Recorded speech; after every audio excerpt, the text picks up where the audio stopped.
$1 trillion. Joining me now is American Culture Project Senior Fellow and School Choice Advocate, Corey DeAngelis.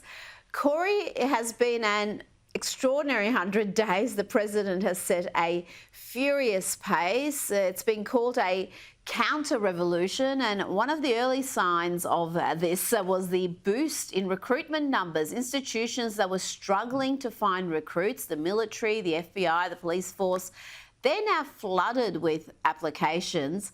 Why do you think that is? Well, the Trump administration inspires confidence. The American First agenda is popular with the American public, and Trump just makes people feel proud to be an American again. This is the golden age of America in education and throughout the rest of the country as well. Pete Hegseth is a great leader. He was chosen to be the Secretary of Defense. So when you have people that are proud of their country, when you don't have DEI ideology infesting all the institutions, become proud of those institutions again. It's based on merit. And so when you become a soldier, you're happy to be there and you want to brag about it to your colleagues. I saw this I do education work. When people first heard that Trump won the election in a landslide in November, they were calling me asking, how can I be a part of this? I want to be in the Trump administration. I want to work with the Department of Education and try to dismantle it from within. And this is unlike anything I've ever seen before. So this is just more of the momentum continued throughout that 100 days. Well, we're going to talk about the Department of Education shortly, but let's focus on lawfare for a second. We saw plenty of lawfare in the lead up to the election and really has not stopped since. The efforts to frustrate every Trump policy, particularly the deportation program, is in full swing. Democrat-appointed activist judges have been particularly active. Late last week, we had Judge William Orrick of the US District Court for the Northern District of California issuing a ruling stating President Trump's executive orders against sanctuary cities. He said they were unconstitutional. He blocked the Trump administration from cutting funding to sanctuary cities. Now, Fox News reports this particular judge, this Obama-appointed judge, has deep financial ties to the Democratic Party. He has spoken at events in support of Kamala Harris and Barack Obama, and he's even held leadership roles on committees to help elect Obama and John Kerry.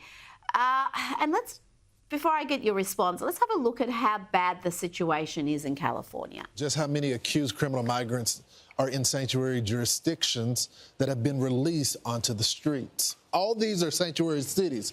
Virginia, but at the very top, and I think this tells a telling story, the Tainers rejected locally 13,000 for the entire state of California.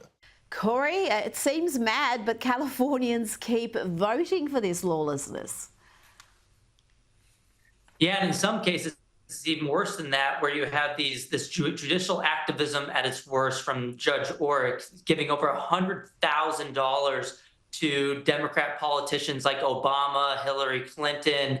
And we'd hope that judges would be non-biased, non-partisan. But the reality is sometimes they are less accountable than elected officials because they're appointed.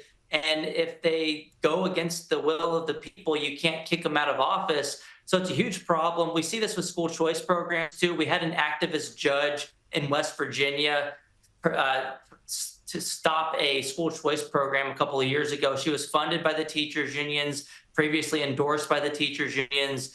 And now, in some cases, you have to ask yourself, how bad does it have to get before things change? California's hit rock bottom.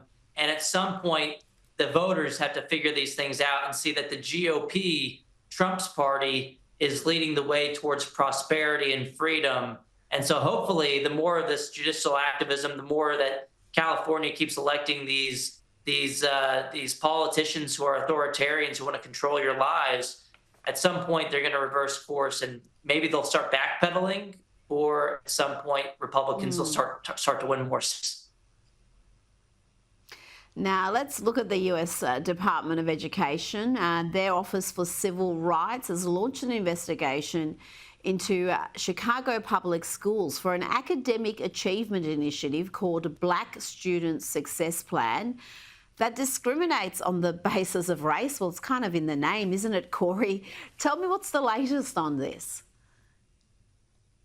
I mean, it's atrocious. It's a direct violation of Article 6 of the Civil Rights Act in the United States. And look, they're discriminating on the basis of race. That school system's failing kids of all different backgrounds, Black, white, Hispanic, and so on and so forth. They should try to improve outcomes for everybody and not single out one group. That is a clear violation of civil rights law, and hopefully they should lose their funding over this issue, or hopefully they can reverse course and try to up their game and raise the bar for all students. But in Chicago, you have 6% of Black kids that are reading proficiently. I mean, it's a failure factory of a system, and they're spending $30,000 per kid per year.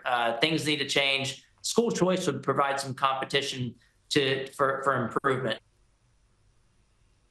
Well, Chicago is really an example of what not to do, because as you said, they are spending an enormous amount per student and the results are abysmal. It really is hard to see how you could have results that are so appalling given the expenditure, given the programs that they've supposedly have come out to address this issue.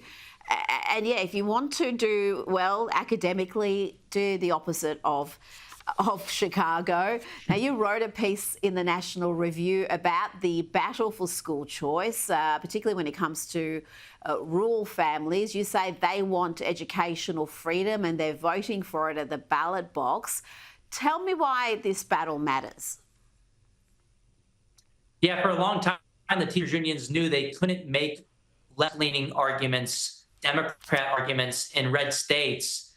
They had to come up with some so-called conservative arguments to stop school choice. And one of them, including my home state of Texas, was that rural voters don't want this. We don't have a lot of private schools in rural areas. The public school is the only option. And therefore, it's okay for you to vote with the Democrats. But the oldest voucher programs in the United States started over 150 years ago in places like Maine and Vermont, where they were specifically designed for kids in rural areas. They figured out if you don't have a lot of choices, a lot of opportunities, that's an argument to expand freedom in education, not to restrict it. So they gave scholarships to kids to go to private schools if they wanted.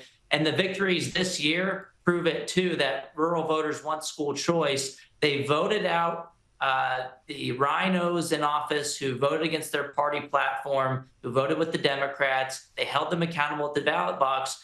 And now you have states like Texas who went all in on school choice, Tennessee, Wyoming, and so on and so forth. Rural areas are passing school choice left and right in the United States, which really just debunks the claim that rural voters don't want this. They absolutely do.